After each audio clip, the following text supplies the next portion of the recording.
Oi, gente, estamos aqui em mais um episódio dos Seis Cantos e essa é a primeira convidada do Caminho das Índias, Rebeca. Como que pronuncia o seu sobrenome, Rebeca? Aroca. Rebeca Aroca. A Rebeca, ela é advogada, formada no Brasil, veio pra cá, pra Índia, há algum tempo, né? Ela veio, na verdade, há um tempo atrás, alguns anos atrás, depois voltou, se casou com um indiano e hoje trabalha aqui no escritório de advocacia. Eu conheci ela através de uma vizinha, que é super amiga dela, que já estava aqui há mais tempo. Essa minha vizinha está aqui há, sei lá, uns 6, 7 anos. Conheceu a Rebeca, me apresentou e falou assim: tenho certeza que você vai gostar muito dela e do marido. E aí, você veio aqui, né, um dia, e aí a gente se conheceu. A gente foi num mercadão, como é que chama aquele mercado? Bandiara Market. Calor. No calor, sim, igual. É verdade, eu nem tava mais lembrando disso. Foi. E aí depois, enfim, ficamos amigas aí. E pra gente começar, eu queria que você contasse pra gente um pouquinho de você, e aí depois a gente vai pras perguntas. E eu tenho aqui, gente, pra vocês verem que é uma pessoa importante, tem até um cartão. Poucas pessoas, mentira, já tem outras pessoas que tinham cartão, que vieram dos Seis Cantos. Tá. Mas assim, é importante, mesmo assim. É. Depois eu vou dar detalhes aqui do escritório que ela trabalha. Mas conta pra gente um pouquinho, assim, da sua história e tal, e aí a gente vai pras perguntas. Tá, sempre me confundo. Primeiramente, muito obrigada, Bruna. Obrigada por você ter aceitado. Eu fico muito feliz de estar fazendo parte. Parabéns por essa iniciativa, por esse projeto tão bacana. Eu acho que dá um gás mesmo nas pessoas que estão, às vezes, não é nem só sem coragem, mas sem saber mesmo o que fazer, né? E mesmo nesse mundo onde tem tantas informações, as informações são falhas. Sim. Então, você entrevistar pessoas reais, né, com situações reais, acho que isso é muito importante. Então, parabéns. E é um aprendizado, acho que como muitas pessoas que você entrevistou, é um aprendizado não só para as pessoas que estão ouvindo, mas para você e para a gente. Porque às vezes na rotina a gente se acomoda, isso em qualquer ambiente, tanto no Brasil, tanto fora, a gente se acomoda com aquele ambiente. E aí quando vem alguém e pergunta, você fala, nossa, você pensar na sua própria história. E aí às vezes você começa a questionar certas coisas também. Às vezes eu tô naquele momento, né, um pouco ruim, um pouco nostálgico de querer estar voltando pro Brasil, assim, mas eu falo, caraca, tô na Índia, nossa, né, tipo, quando que eu fui imaginar que eu voltaria dessa forma, da maneira que foi e tudo mais, e estão trabalhando, que, poxa, também não é pra todo mundo, né? Exato. Enfim, então, muito obrigada. Obrigada, eu Parabéns. por ter aceitado. Então, essa pergunta pra mim é uma das mais difíceis às vezes, porque... Como eu vim parar aqui? Não, até de mim mesma também, porque eu sou natural de Fortaleza, mas só nasci, sempre falo. Sou filha de militar, e então já dá pra entender, né? Filha de militar, a gente tá sempre... Viaja bastante. Um amigo do meu pai, às vezes, um dia falou... filha de militar é que nem vira-lata. É que nem vira-lata. Então, todo lugar é a sua casa, assim. Então, eu tô muito acostumada a me mudar. Então, eu já fui pro Rio de Janeiro, me criei no Rio Grande do Sul. Minha faculdade de Direito eu fiz em Pelotas e na Federal do Rio Grande do Sul, em Porto Alegre. Mas eu iniciei Ciência Política na Federal de Brasília. Porque meu sonho era ser diplomata. Então, eu sempre tive um pezinho assim de querer sair do Brasil. Amo meu país, mas eu sempre quis explorar isso daí. E então, no curso de Direito, o meu pai teve essa oportunidade de vir pra cá como aluno de uma escola de defesa daqui. Olha! Isso em 2013, né? Foi a primeira vez. E ele só falou, tranca a faculdade. 10 anos atrás. E meu pai é diferente, né? Porque naquela época, foi logo depois de um caso muito pesado que teve aqui na Índia, de estupro coletivo. Mas o meu pai, ele tem essa mentalidade de, não, você tem que viver a sua vida. E desde pequenininha, morando no Rio de Janeiro, eu pegava ônibus sozinha e tudo mais. Então, meu pai me deu muito esse apoio, né? E minha mãe também, claro, né? Os dois. Ela não veio junto, né? Não veio junto. Então, meu pai tranca a faculdade e vem. Aí eu vim. Então, eu era muito nova, 22 anos. Nesse primeiro momento, então, eu fiz um curso de inglês na British Council, que já foi uma experiência muito bacana. Você já falava alguma coisa de inglês? Cara, quando a gente chega na Índia, a gente fala, meu Deus, eu não falo inglês. English. Não, porque o inglês aqui é diferente. O pessoal, eles são fluentes. Vai dizer, eles são fluentes. Mas o sotaque é diferente, a gramática nem sempre é correta, mas eles são fluentes. Se comunicam? Se comunicam super bem. E ocupam cargos de empresas altíssimos. Sim, vezes, sem né? dúvida. Aí você vê um e-mail, tem vários erros de gramática, mas isso é uma coisa que... Também no nível, né? Depende do nível. Se você pegar um nível de diretoria, uma pessoa mais séria, não vai ter esses erros, talvez. Não, e aí que tá. Olha onde os indianos estão chegando, né? CEOs das principais empresas do mundo. Então... Sim. Mas assim, aqui você já deu para perceber que até a classe mais baixa, bom, isso vem muito da colonização, né? Tudo bem.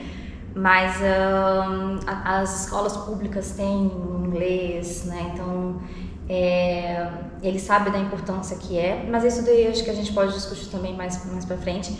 Então, eu ter estudado no British Council foi muito bacana, porque tinham indianos, muitos indianos. Mas meu professor era britânico. Então foi uma experiência bacana e daí fui me acostumando também, né, com o diferente, o sotaque inglês diferente. Sim. O britânico pro sotaque indiano era muito diferente. E aí nesse meio tempo eu consegui, e com o suporte da embaixada também, como eu era estudante de Direito, eu consegui fazer um estágio na National Human Rights Commission. Então é um órgão governamental que é focado nos casos de violação de direitos humanos. Então foi um estágio de 2 semanas, foi bem curtinho, porque aqui os estágios são diferentes. Eu já reparei isso também, bem mais curto. Pelo menos eu vou falar na perspectiva do direito, né? Aqui eles fazem estágios no summertime aqui. Então, férias de verão, que deve ser o quê? Alguns meses, né? 2 meses. E aí eles realmente trabalham como se fosse um empregado mesmo, trabalham bastante. Mas no Brasil a gente tem esse estágio. Anos, né? 1 ano, 2 anos. Tem gente que faz 2 anos de estágio no Brasil. 4 anos. Na mesma empresa? Não, na mesma empresa não, 2. Tá. Mas mudou. Porque eu acho que na mesma empresa o máximo que pode são 2 anos. E no Brasil, mas enfim, eu também você pode ir comentando depois. Não, pode falar. É que no Brasil eu estagiava, mas isso foi mais depois, Mas aqui então eu fiz esse estágio e eu conheci até uma amiga minha bem próxima, que ela é da Armênia. Então nós éramos as 2 estrangeiras. Então foi um desafio muito grande porque era tudo em hindi, as palestras.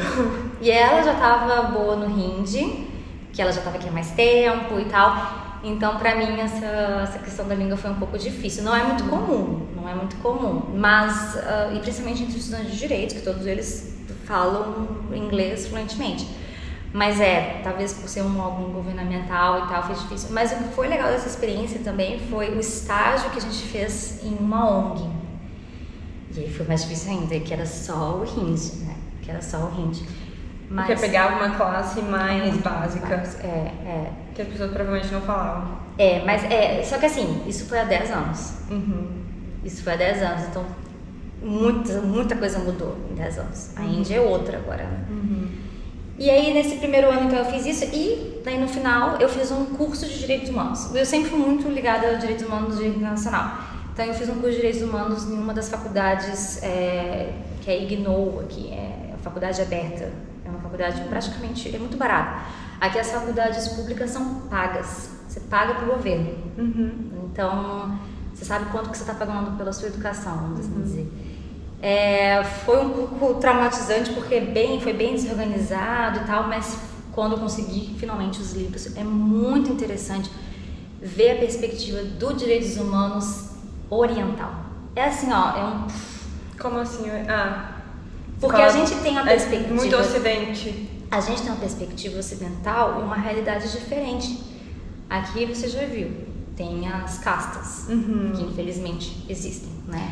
E as castas, talvez um parênteses, basicamente você nascer, né, naquela família e por conta disso você representa algo específico. Então, tipo assim, tem os níveis, né, das castas. A gente pode falar mais isso em algum outro momento aqui no Seis Cantos, nessa temporada, sobre a Índia. Mas antes era muito mais forte, né? Provavelmente 10 anos atrás mais forte ainda. Eles estão tentando... É como se fosse um pouco do que a gente tem no racismo no Brasil, que tipo assim, pessoas brancas foram privilegiadas por muitos anos e hoje a gente está tentando reverter no sentido de... Não reverter, né? Mas dar mais oportunidade a outras pessoas também, né? Não brancas. Mas aqui é a mesma coisa com as castas, que algumas castas específicas tiveram privilégios por vários anos. Isso. E hoje existe até cotas, né? Eu vi isso, de que existem cotas em empresas para você tentar fazer com que outras pessoas de outras castas também tenham oportunidade de ascender e de ser pessoas sênior, pegar cargos de liderança, que antes não existia. Ou de presidência, né? Se eu não me engano, um dos presidentes, um dos primeiros ministros era da casta do Dalit, da casta mais baixa. Essa é uma realidade de direitos humanos que é diferente da nossa. Então, aqui eles não têm cotas raciais, como você falou. Aqui tem cotas para scheduled castes. Que são as castas mais baixas. Que é para dar tudo mais, para dar voz a essas pessoas, né? Mas, infelizmente, é uma realidade ainda presente. Bastante presente, né? Sim. É muitos anos, né? Para você mudar uma realidade, não é só... É uma cultura milenária, então vai levar um tempo. Tá, mas aí você fez o curso. Fiz Qual o curso. Que era a visão ocidental dos direitos humanos, na verdade a visão deles, né, asiática, assim? Essa que é a questão, porque os direitos humanos que a gente aprende na faculdade, primeiro, na faculdade de Direito é uma disciplina optativa. Aí já tá um problema terrível, né? Aqui... apesar de as violações dos direitos humanos serem algo recorrente, assim, mas eles, a assistência social aqui é muito grande. Então, claro, né, é um país ainda que tem uma camada muito pobre, né? Então, esse tipo de assistência é muito grande e também muito bem estruturado. Então, quando eu vim para cá, para a segunda vez, que eu vou continuar depois, a história, eu até pesquisei mestrado em serviço social. Você pega o mestrado em serviço social no Brasil, ninguém dá muita importância e tudo mais. Aqui muda muito importância. E que muda a vida de muita gente, mesmo no Brasil, que não dá muita importância. E que é uma ótima oportunidade para a carreira internacional. Porque mestrado em serviços sociais é muito bem aceito em organizações internacionais como a ONU, a MSF. E aí eu via isso também, porque eu já pensei, depois que acabou o sonho de ser diplomata, eu pensei, talvez alguma organização internacional. E o Médicos Sem Fronteiras, a Red Cross também, então todos eles, esses tipos de especialização são importantes. Porque é difícil aqui, como eu falei, é muito bem estruturada e é muito bem vista. Então, essa diferença, assim, da perspectiva dos direitos humanos, eu ia até dar um outro vídeo, é gigantesca. O que a gente entende por direitos humanos, o que os países árabes entendem por direitos humanos. E é difícil, às vezes, traçar um limite. Até onde é cultura... Até onde não é pra gente aceitar mesmo e pronto. Então, é um assunto bem mais delicado, mas é legal para justamente adaptar. Não é um copia e cola, não é pegar, sei lá, a gente aprende na faculdade que direitos humanos foi uma criação ali dos países europeus, a França, a Revolução, Estados Unidos, ali. Não, sabe? É os direitos humanos da perspectiva deles. Sim, então, que também não é a nossa do Brasil, né? Também é a nossa. E que a gente acaba aceitando numa visão... Exato. Então, isso é perigoso, né? Então, por isso que é importante sempre conhecer a realidade de cada país.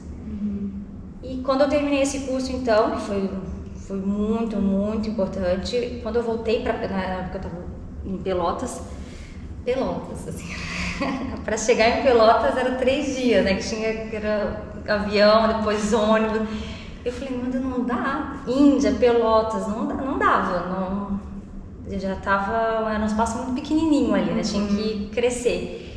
E aí eu entrei para a IESEC, que é aquela organização estudantil, que promove intercâmbios acadêmicos e mais profissionais, né? Intercâmbios profissionais. Então, eu entrei para a ESEC, fui traçando outras formas de sair dali também, né? Do Brasil. Mas, no final de 2013, eu conheci o meu atual marido. E aí foi um dos ramos também que eu fui pegando para uma das formas de sair ali do ramo do direito, para poder também, né, quando a gente casasse, eu pudesse trabalhar aqui também. Porque mesmo depois de casar, eu falei, não, quero trabalhar. Mas aí como trabalhar na área do direito, para mim era muito difícil, né? Mas hoje em dia eu já sei que é muito mais acessível. E aí foi em 2019 então que eu vim pra casada. E nesse, porque foram o quê, né? De 2013 pra 2019, alguns anos. Você veio, ele foi pra lá, como é que... De tudo. Eu voltei pra cá em 2014, aí conheci a família dele. Gente, é literalmente um casamento indiano. Manda foto pra gente mandar postar nos 6 cantos desse casamento. Você faz a edição ali. Aí eu vim um ano depois, 2015 a gente se encontrou no meio do caminho. E aí em 2018 ele foi pro Brasil, demorou. Demorou. 2018 se apaixonou pelo Brasil. E aí quando eu falei, agora as famílias estão devidamente apresentadas. E aí, em 2019, então, quando eu terminei a faculdade, porque ele deu esse suporte, não, termina sua faculdade. E eu demorei um pouco mais a me formar, porque eu de Pelotas, eu fui para Porto Alegre, eu me formei lá em Porto Alegre. E para ajustar as disciplinas, né, Pelotas eram 6 anos de direito. Então, tinha que ajustar e tudo mais, uma burocracia. E aí, quando eu terminei a faculdade, então, que eu estava liberada para vir casar. Aí vim pra cá, daí veio a pandemia. Gente, honeymoon. Belo honeymoon. E a pandemia aqui na Índia foi uma loucura, porque realmente fechou tudo, né? Eu escuto muito isso dos brasileiros que estavam aqui. Teve uma época que você não podia sair do seu prédio nos primeiros meses, assim. Foi pesado. Que a polícia, né? Não sei se é a polícia ou o próprio condomínio não deixava as pessoas saírem. O que é? O condomínio e a polícia também. Era literalmente um pedaço de bambu aqui. Isso é muito idiota. Os oficiais não andam com arma, era um pedaço de bambu e quem tava na rua levava uma bombuzada. Era isso. Aí já chegou na pandemia, casada, morando com a família dele. Que aqui é assim, né? Tu mora. Isso. Aqui geralmente, na maioria das vezes. Agora tá mudando, uma das coisas que tá mudando bastante na Índia, então os jovens, a geração mais nova, né, eles estão tendo mais liberdade e coragem de morar sozinhos. Mas geralmente é assim, e ainda é a maioria dos casos, a esposa vai morar com a família do marido. E tem muita gente que gosta, eu fiquei sabendo de recentemente, assim, perguntar, né, a pessoa quer, eles falam joint family, né? Isso. E aí a pessoa veio de uma família que era todo mundo junto e quer também estar em uma família que é muita gente junto. Tipo, acostumou e gosta daquela coisa de estar todo mundo aquela zoeira. Sempre casa cheia. E é interessante, né? Que é diferente. A gente, assim, pra mim, eu não imagino. Não tá acostumado. Imagino que deve ser difícil. Eu fico ansiosa demais com muita gente em casa. Mas faz muito sentido, né? Tudo isso tem uma explicação, porque as mulheres não trabalhavam, então para cuidar de filhos, os trocentos filhos, era preciso ter ajuda. Sim. Então acabava que um ajudava, a sogra ajudava a nora. Então tendo esse é o objetivo da joint family, né? De se ajudar. Se ajudar. Na prática é muito bonito, né? Na teoria é muito bonito, na prática é um pouco diferente. Sim. Porque as pessoas têm personalidades muito fortes, personalidades diferentes. Sim, pra conviver todo mundo. E acaba que tem uma hierarquia da casa, né? Tem. Tipo, quem já tá há mais tempo, com toda certeza, vai ter muito mais voz, né? Do que quem tá chegando agora, o que é meio que esperado. Falar de família indiana também é outro vídeo. É muita coisa. É muita Mas coisa. e aí você ficou aqui na pandemia e assim, já tem um tempo que você está trabalhando nessa empresa de agora, né? Na advocacia. Como é que foi encontrar esse trabalho e... né? Porque a visão que a gente brasileiro tem da advocacia é: se você fez direito no Brasil e quer trabalhar no exterior, você não vai trabalhar em lugar nenhum, a não ser que você mude de área. E eu achei muito legal que você tenha conseguido não trabalhar como advogada, né? Isso. Você não exerce a função de advogada, Isso. mas está envolvida no ambiente de advocacia. Isso. Eu não atuo na advocacia em si, mas como eu tenho esse background no direito, qualquer empresa então que venha, então o escritório é praticamente um escritório empresarial comercial corporativo, né? Advocacia corporativa, e nós temos clientes de mais de 40 países, inclusive Brasil, claro. Então tem poucos escritórios que têm um empregado brasileiro com formação em direito, poucos são assim. Claro, franceses, italianos, assim, tem mais aqui, né? Mas o escritório foi fundado por indianos. É um escritório indiano com prática internacional. Entendi. Não é um escritório internacional. Apesar de que, acho que é interessante trazer, o mundo está em constante mudança, claro, e a Índia ainda muito mais. Isso que é legal de ver essa diferença assim, da Índia, como que era antes, como está agora. Então, a princípio, por exemplo, há 2 anos, nenhum advogado estrangeiro poderia exercer a profissão aqui. Ano passado isso mudou. Isso mudou, mas assim, tem um preço bem elevado para isso também. Os advogados podem exercer a profissão, mas não no direito indiano, isso é importante frisar, até porque não faz nenhum sentido. A pessoa nunca estudou direito indiano, não se formou e vai exercer a profissão. Não conhece as leis, né? Não faz. Lembrando que a Índia é um país gigante, né? Então são 28 estados, são 22 línguas diferentes oficiais, tem todos os outros dialetos.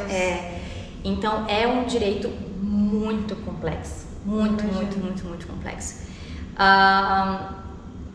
Então, mas agora com essa nova, a ordem dos advogados aqui da Índia, então, por conta dessa globalização, desse comércio, a Índia está nos holofotes agora, né? Então, eles tentaram melhorar um pouco mais essa parceria entre os outros países e a Índia.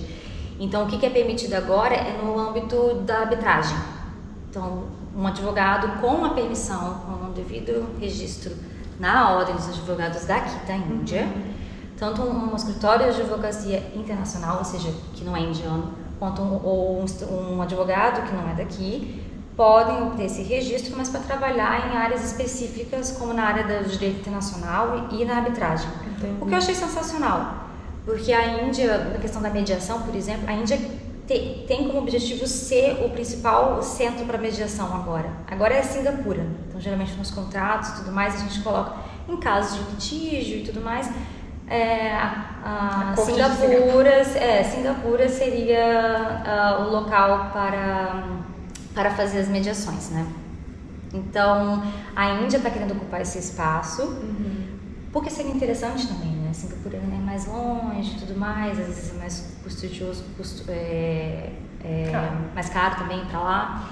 Então faz todo sentido. E recentemente veio uma nova lei, é a primeira lei de fato que codifica, ou seja, bota em todos os termos, tudo escrito bonitinho, a lei da mediação. Então a prática da mediação na Índia é antiguíssima, muito antiga, porque aqui são aqueles clãs, os villages, né, aquelas pessoas influentes nas cidades pequenas, eram mais velhos geralmente, que ajudavam os mais jovens a decidir sobre certos determinados assuntos. Então, a gente vê muito isso nos filmes indianos, né? Tem sempre a pessoa mais velha que vai tipo um mentor. E ali era o início da mediação, no caso, né? Então tem 2 famílias brigando, a pessoa mais velha, e até hoje essa prática existe. Mas é a primeira vez que a Índia codifica isso daí. Interessante, né? Demorou, mas... Então isso só prova como a Índia está acompanhando, né, a realidade. O novo Código Criminal entrou agora em vigor, 1º de julho. O último Código Criminal, então, ele era da época da colonização britânica. Então, você imagina, muito completamente diferente. Sim, muitas mudanças. Então, respondendo essa pergunta, essa questão da advocacia, deu para ver que tem muito mais coisa. De novo, na faculdade de Direito, a gente fica limitada a concurso. Vai ser juiz, vai ser defensor público. Então, é realmente quando você sai, ou quando tem canais como esse que te permitem abrir mais a cabeça, que você consegue ver as outras possibilidades. Então, eu estava te falando antes até desse advogado, que ele trabalha com contratos internacionais. Então, é uma carreira internacional também. Sim. E que você não precisa assinar como advogado? Precisa? Não, você trabalha muito como consultor, mas você pode também trabalhar para uma empresa brasileira, tendo a sua licença da OAB. Porque, por exemplo, agora a minha licença da OAB, ela tá... eu tô sem a licença agora porque eu não tirei a carteira, não peguei a carteira da OAB, porque eu não pratiquei no Brasil. Então, para mim não tem necessidade, até porque você precisa estar praticando para ter a carteira da OAB. Aqui na Índia, por exemplo, você não precisa estar praticando para ter a carteira da OAB. Você termina a faculdade e você já recebe a carteira, a carteirinha deles, para atuar em Delhi. Agora, se você quiser atuar na Índia toda, aí você tem que fazer a prova, como se fosse a prova da OAB no Brasil. Entendi. Essas diferençazinhas pequenininhas assim. Mas a oportunidade de trabalhar no direito é muito ampla. E por ser ainda um pouco escassa e não muito difundida, assim, eu acho que é até melhor nesse sentido, porque acaba sendo bem remunerada. Entendi. E aí, como é que você encontrou esse escritório específico? Sim. Então, esse escritório foi através de um amigo. As coisas do destino, assim, né? Eu falei que eu era do direito e tudo mais, e esse meu conhecido, ele já trabalhava nesse escritório, ele não era da área do direito, esse meu amigo já trabalhava lá no escritório. Ele não era da área do direito, mas também não tinha necessidade, que ele era mais da parte de relacionamento com clientes, que é o que eu faço um pouco agora, que eu estou no time de Business Development, desenvolvimento de negócios. E ele já estava para sair também, né? Então eles precisavam de um outro brasileiro. Então fiz a entrevista, o processo seletivo, mandei meu currículo, fiz 2 entrevistas. A indicação ajuda, mas não é tudo, né? Você precisa ser selecionado ali de alguma forma. Mas outros, acho que 2 brasileiros também participaram. E é interessante. E eles gostam disso porque é bom ter nacionalidade diferente, né? Já que eles têm clientes de vários países diferentes. Isso. A gente já teve uma pessoa de Taiwan, né? Que falava o mandarim. Recentemente teve uma francesa. Então, muitos... E agora... a gente ainda tem, faz 10 anos, um advogado japonês que mora em Singapura. Mas ele morava aqui na Índia por muito tempo. E ele continua ligado ao escritório. Sim. Que legal. Sim. É tudo online daí. Isso é interessante. Se caso você precisar no futuro, você já sabe que é uma possibilidade. Porque a gente tem a prática de clientes japoneses muito grande. E os japoneses, infelizmente, com relação ao inglês, é muito complicado. Então, tem que ter alguém ali que fala japonês. Não, eu conheci esses dias aqui no condomínio um cara, ele é pai de uma criança, que é amiga de uma criança vizinha. E o cara trabalha numa empresa, ele é japonês, trabalha numa empresa, ele é o único japonês. E ele falou comigo umas coisas em inglês que eu não consigo entender o que ele tava falando. E eu pensei, esse cara deve ser muito bom no que ele faz, porque pra ele conseguir esse emprego, falando nesse nível, e eles não param, isso não para eles. Não para. Não tem a síndrome da impostora japonesa. E é uma das coisas que a gente nota muito isso dos brasileiros.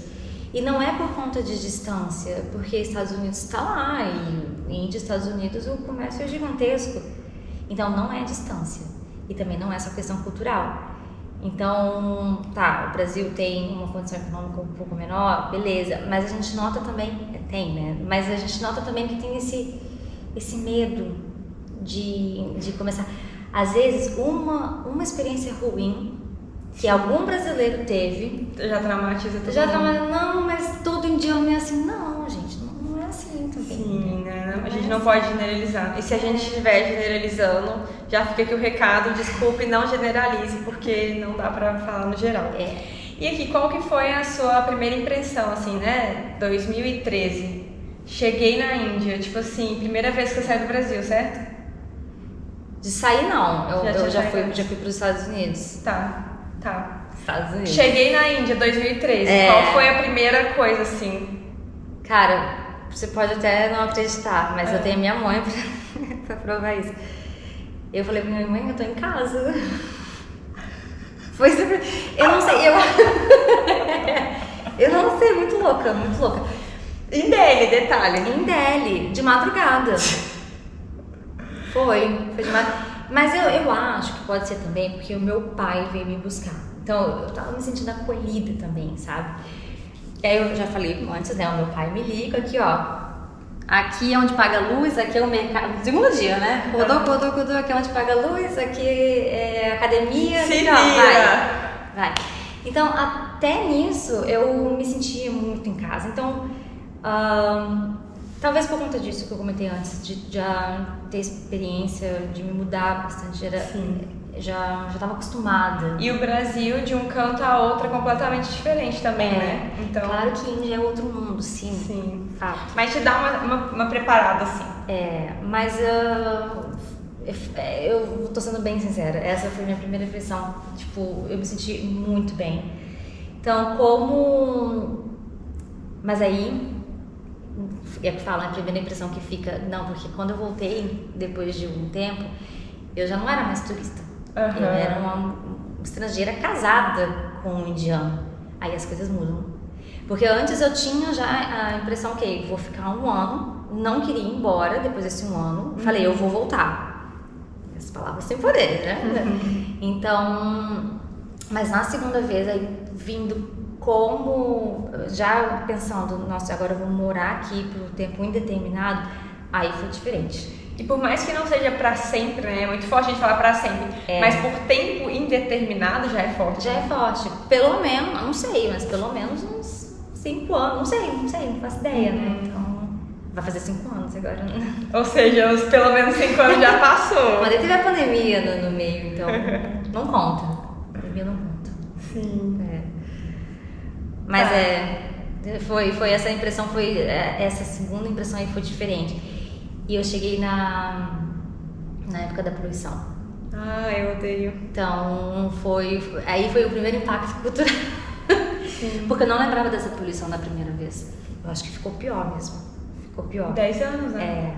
Eu não lembrava do nível que tava. Acho que 2019 foi um dos piores, se eu não me engano. Se eu não me engano, foi um dos piores. E foi no ano do meu casamento ainda. Então... Mas faz parte, né? Sim. Faz parte. E falando em casamento, como que você conheceu o Rohit? Se Foi importa de contar pra gente? Não! Isso daí foi amigos em comum mesmo. Foi em festa, ele atrás de mim ali, né? No início não dava bola, mas eu achei que era, né, só mais um. Porque aqui eles acabam tendo esse complexo da cor. Então, se você é uma pessoa mais branca... É mais gostável. É. E chama atenção. Eles pedem pra tirar foto, né? Não tô falando do Rohit em si, mas tipo, pessoas brancas andando pela rua em Delhi ou em cidades mais turísticas, os locais pedem pra tirar foto como se você fosse um famoso, né? É muito louco isso, assim. E até entre eles, você pega atrizes bollywoodianas famosas, são brancas. São praticamente, são bem brancas, assim, né? Então, esse complexo da cor é muito grande, então... Até eu achei, não, ele não, né, só não tá querendo nada, eu já tava indo embora e tal, mas dei uma chance, a gente se encontrou e realmente Aí eu fiz os testes básicos, né? Porque, poxa, eu sabia.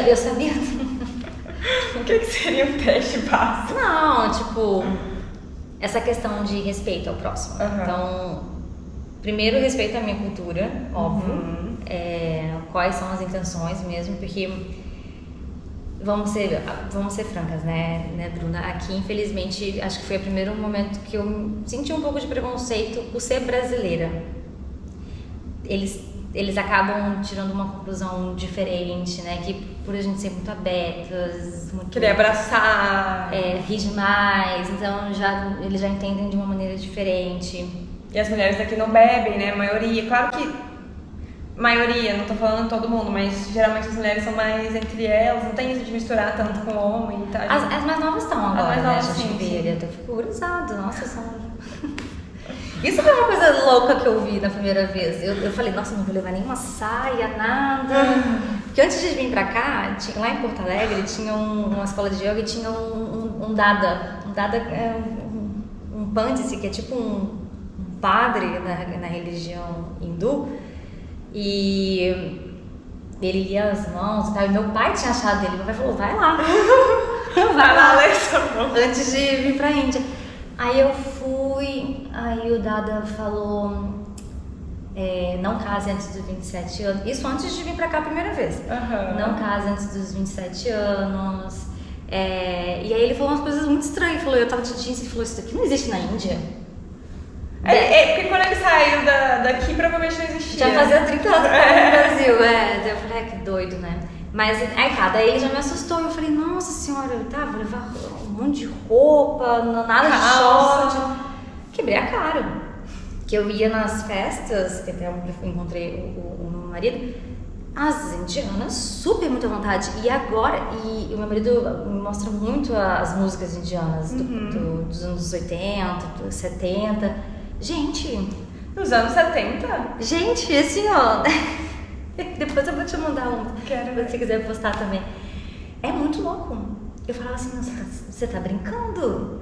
É topzinho, é shortinho, curtinho e tal. Então esses eram um dos testes que eu fazia, assim, tipo, até que ponto era respeito, eles tinham respeito, e até que ponto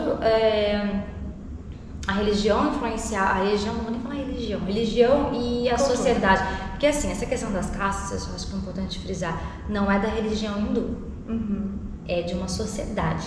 Não tem nada, essa questão das castas de como é hoje, não tem nenhum livro hindu. O que tem é profissões. Isso eu pesquisei tanto porque era uma coisa que eu não entendia. Eram áreas que as pessoas tinham facilidade, eram os guerreiros, aquelas pessoas maiores, mais fortes, né, que precisavam comer carne. Então, todo mundo pensa que a maioria das pessoas aqui são vegetarianas. Não é. Menos de 50%. Acho que 30% que são puramente vegetarianas, comendo ovo ali, né? Mas então eram áreas que a gente pode chamar de vocações. Só que as pessoas usam tudo pra ter poder, né? E ao pé da letra, né? Às vezes pega uma tradução, sei lá. Então quando eu falo visão de casa, eu gosto de separar do hinduísmo. Então eu sempre questionava meu marido se ele concordava com isso ou não. E ele é hindu, né? Ele é hindu, mas ele nunca concordou com essa questão das castas e nem a família dele. Então esses testes que eu tô falando, assim, de pessoa mesmo, de ser humano. Ele passou. Ele passou, então, se não tivesse passado. E você, falando em roupa, né? Mas assim, no geral, você viu alguma diferença entre essa época e agora? Porque, pelo menos com as pessoas que eu conheço, né, que estão aqui e tal, a gente sempre comenta isso, porque a Índia tá crescendo muito, tá desenvolvendo muito, e algumas mudanças se vê rápido, tipo, constrói uma rua rápida, faz umas mudanças assim meio rápido. Então quem vem e volta geralmente vê isso mais fácil. Você viu mudanças? Muitas. Tirando a poluição, que a gente já sabe que piorou. Mas você tá querendo só dizer só das roupas? Não. Tudo. Muitas. Então, primeiro, acho que o principal, assim, é a tecnologia. Há 10 anos é sempre bom comparar, beleza, no Brasil também os aplicativos não eram muito conhecidos e tudo mais. Aqui não tinha o Uber, aqui era os tuk-tuks, né?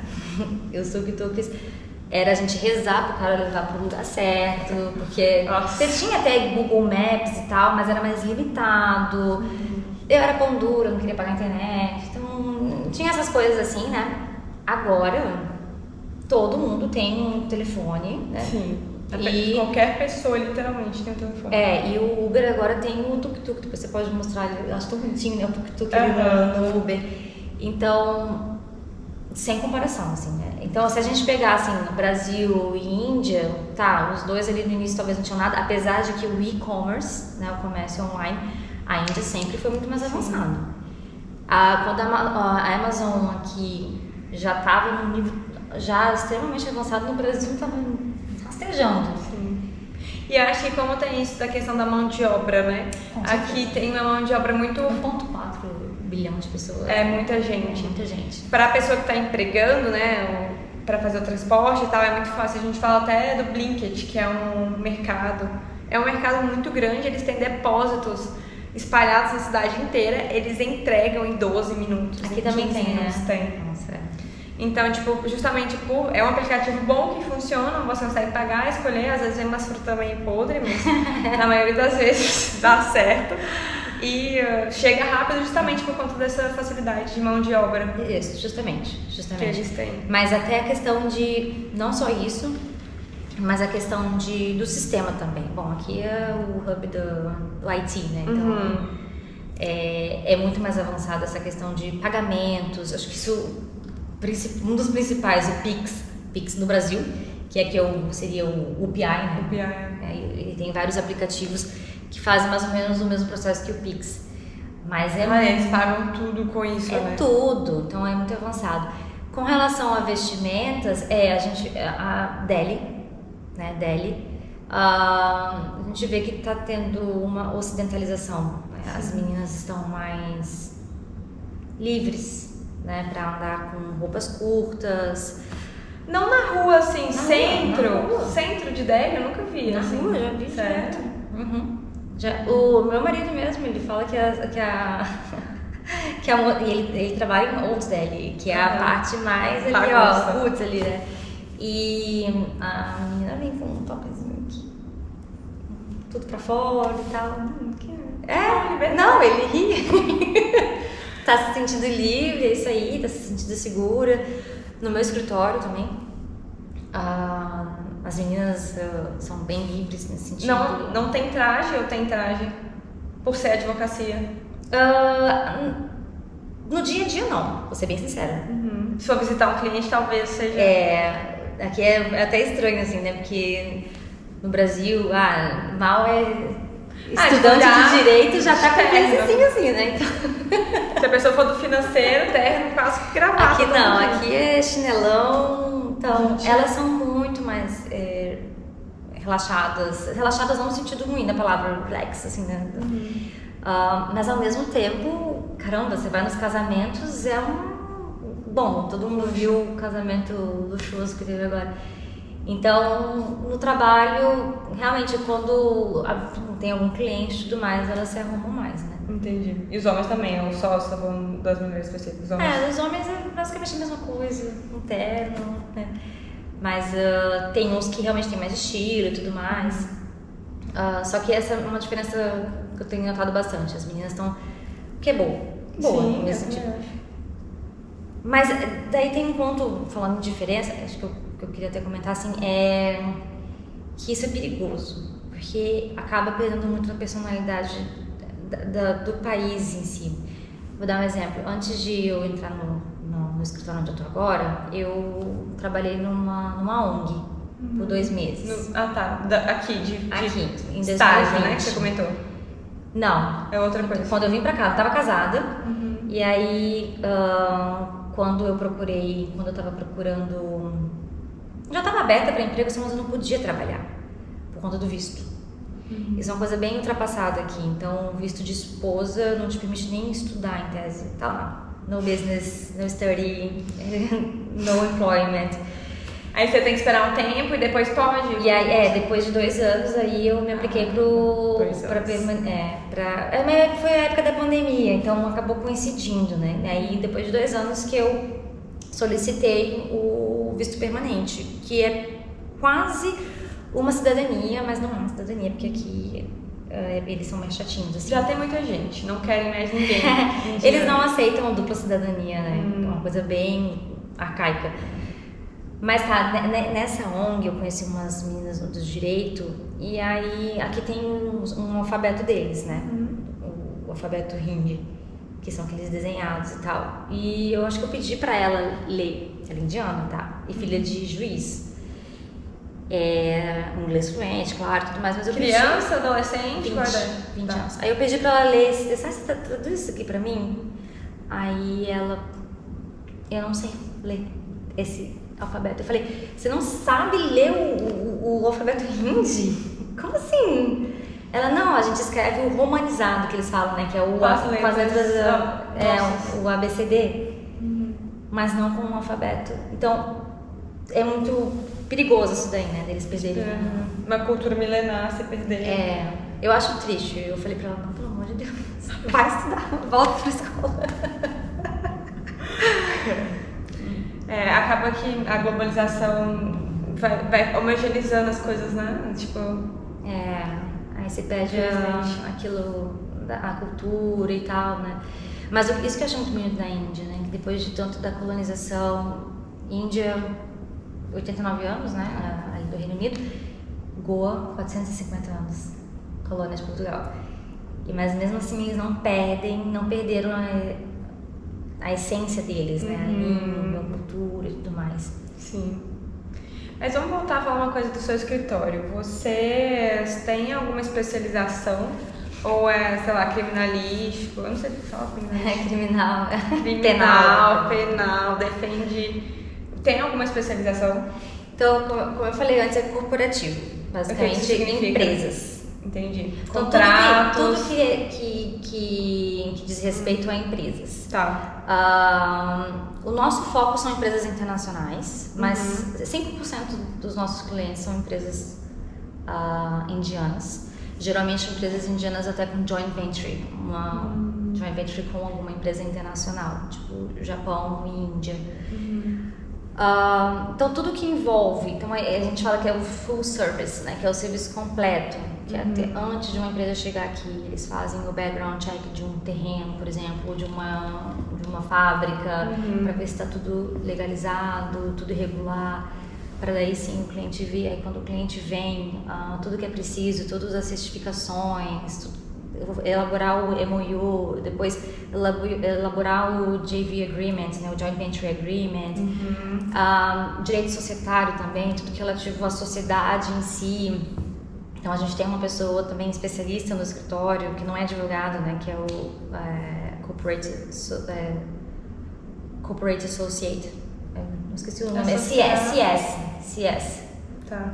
Fugiu o nome. Isso daí pra mim foi novo, esses termos. Porque que nem eu falei antes, no direito no Brasil, eu tava na área do governo. Não, do governo. Eu trabalhava só em órgãos governamentais. Eu nunca tinha trabalhado no escritório antes. Quando eu vim pra cá foi, então, aprender termos novos do direito em inglês, né? Que é bem específico.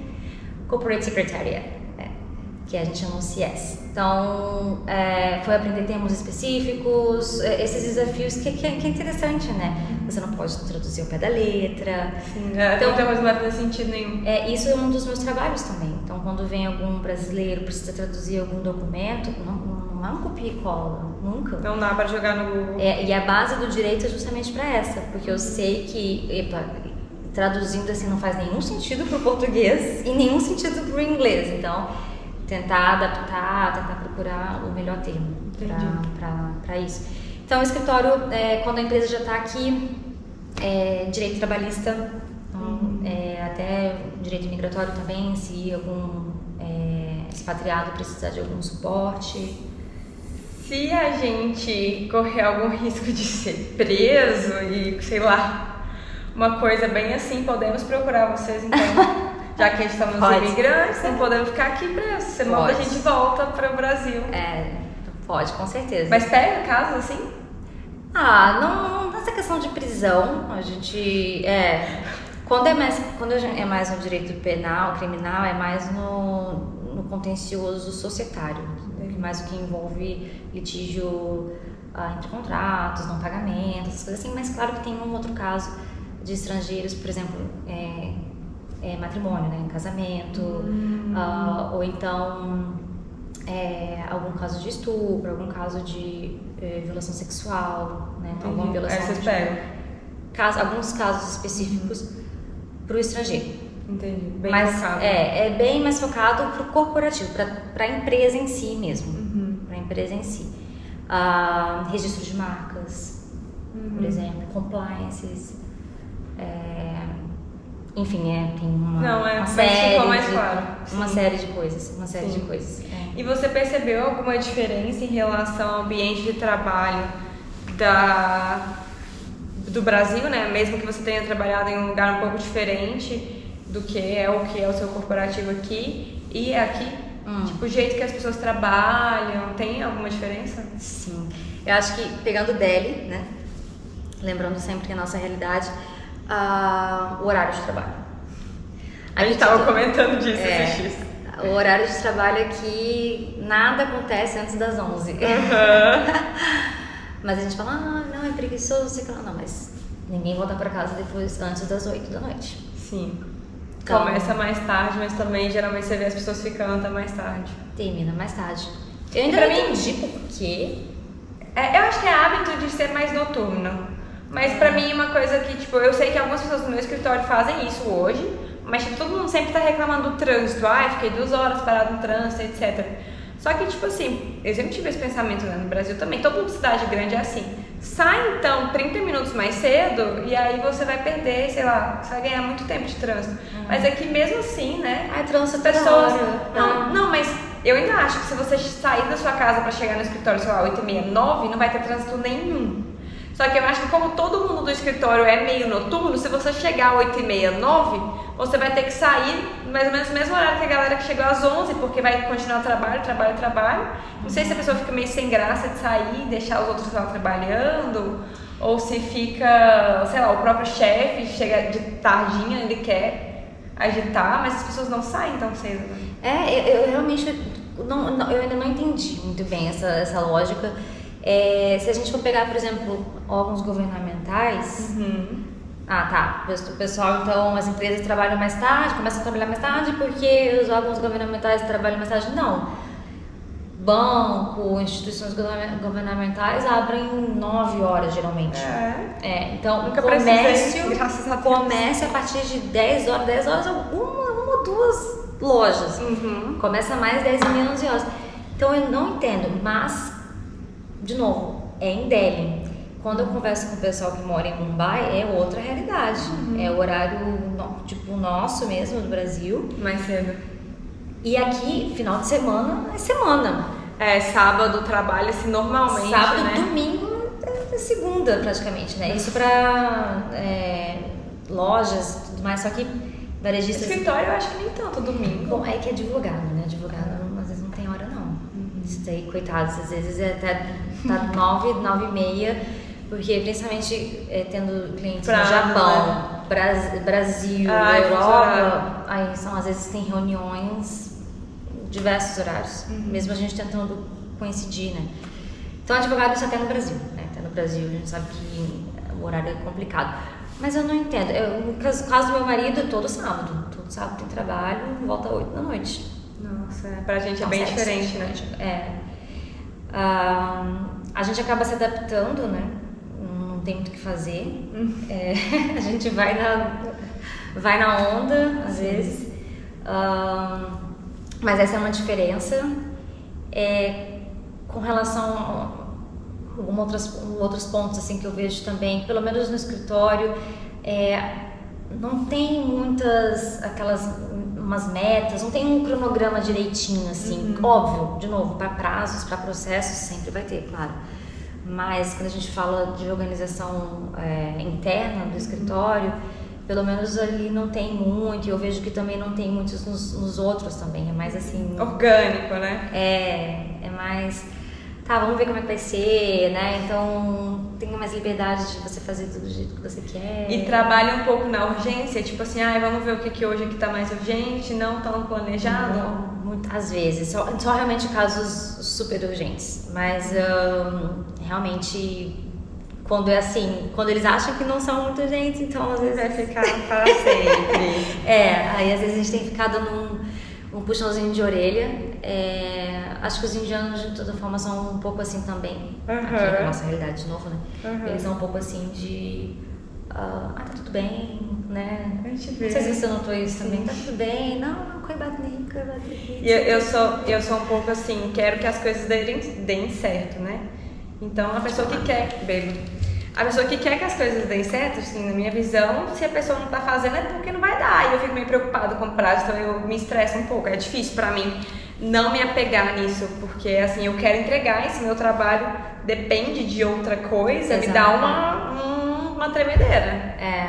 É complicado, mas tem que se adaptar, né? Porque senão você vira chata daí. Sim. Você vira chata e querendo ou não, agora nós temos 2, o japonês ele mora em Singapura, né? Mas temos 2 estrangeiros no escritório, então é minoria, né? A gente tá no escritório indiano, a gente tem que dançar conforme a música mesmo. Mas é bom isso, né? Que você tem convívio ainda com outras pessoas, não só, tipo, só brasileiro ou só indiano. Eu acho muito enriquecedor isso. É um pouco que eu sinto falta aqui, porque no nosso condomínio, onde eu moro, né? Em Gurgaon, tem alguns brasileiros que têm contato. Eu acho que os indianos, pelo menos daqui, não são tão entrosados. Converso, dou bom dia para os meus vizinhos, mas não é aquela coisa muito próxima. E não tem tantas nacionalidades, então a gente não tem muito convívio. Na minha empresa só eu e mais uma pessoa estrangeira, o resto é todo mundo indiano. Então eu sinto falta. Mas eu sinto falta disso, de ter mais nacionalidades. Sim, diferentes, tipo, ao redor. E que dá, né, dá uma... Conta bastante, ajuda. Sim. Mas é legal ver essas empresas internacionais, ou no caso que tem práticas internacionais, como eles se adequam, né? Essa realidade, eles te respeitam muito nesse sentido. Eu me sinto muito respeitada. Por você ser estrangeira. Então eles não vão me cobrar da mesma maneira que um indiano. Tem esses privilégios e acho que uma das coisas que acho que a gente tem que tentar evitar de abusar desse privilégio. Claro, sim. Não achar que é superior por conta disso. Não. Eles só estão tentando ser empáticos. Eles sabem que não é fácil, muitas das vezes, é o trânsito, é a poluição, é o calor extremo. Então, de todas as maneiras, o meu chefe, por exemplo, ele sempre está tentando me fazer sentir confortável, com saúde. Então compra um purificador de ar. Então chega um pouco mais tarde, né? Então compensa.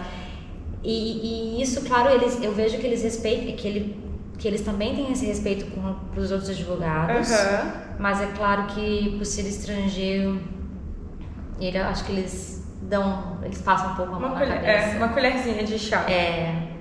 Sim. E você acha que, assim, né, você está em convívio ali com indianos bem antes de começar a trabalhar de fato, né? Você acha que isso facilitou a sua adaptação no escritório, em comparação se você tivesse vindo e já começado a trabalhar, por exemplo? Muito. Você já sabe como é que anda, né, a banda ali? Muito. Não só por questão de se entrosar, de mesclar, né, mais facilmente.